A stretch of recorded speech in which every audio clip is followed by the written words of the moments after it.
Khazanah Nasional has declared a lower dividend payout for 2016 despite reporting higher pre-tax profit.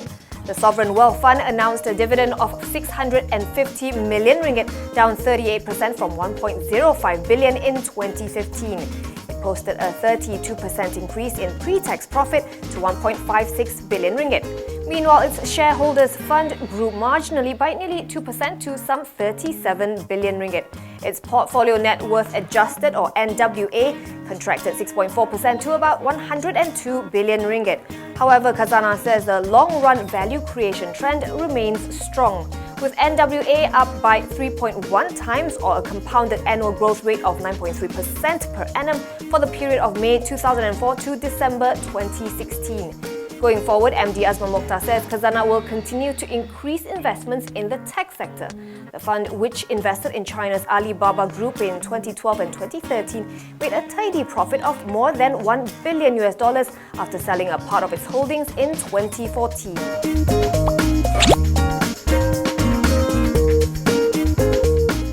Bank Negara will consider another currency intervention if it feels that it's necessary to prop up the ringgit. The central bank wants to bring the ringgit closer to a real representation of the Malaysian economy. But that doesn't mean a return to capital controls, just measures to stabilise the currency and improve liquidity. In Governor Muhammad Ibrahim's own words, making sure that people who want the dollar get the dollar, people who want the ringgit get the ringgit. Last month, Bank Negara introduced measures including the liberalisation and deregulation of the onshore ringgit hedging market. It expects results in 3 to 6 months. In the meantime, Muhammad believes we shouldn't be fixated on the ringgit's level. He says it's important that once demand and supply for the currency is realigned, the ringgit's value is dictated by actual demand. That's when the ringgit will stabilise.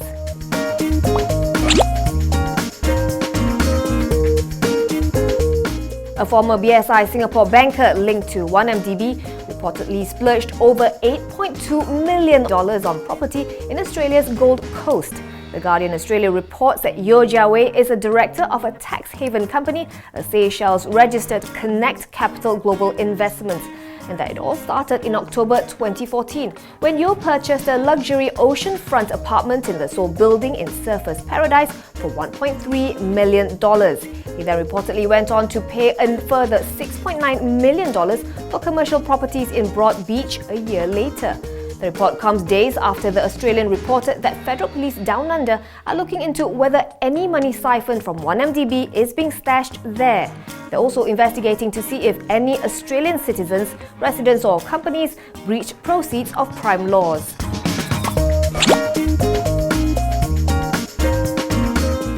Only World Group, which operates food service outlets mainly in Genting Highlands, is closing 14 outlets in its first World Hotel starting February 12th. This is because of the ongoing redevelopment and transformation of Resorts World Genting. It plans to relocate the 14 affected outlets, which consist of restaurants, family attraction spots and retail stores, to newer areas of Resorts World. It said the move is going to hurt its earnings as the affected outlets contribute about 39 to 59% of total revenue and profit before tax for FY16. But the financial impact will be mitigated by the opening of 2 new food service outlets at Sky Avenue in Resorts World and the launch of the Top Komta in Penang last December.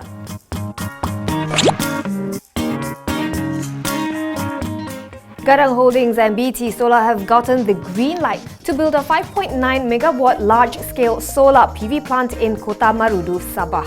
Garang told Bursa today that the Energy Commission had issued the letter of acceptance of offer to a joint consortium set up by its unit Regional Utilities and BT Solar on December 15th. It got the go-ahead to announce the contract today. The consortium now needs to satisfy certain obligations, including completion of negotiation and execution of the project documents before it can get a formal letter of award.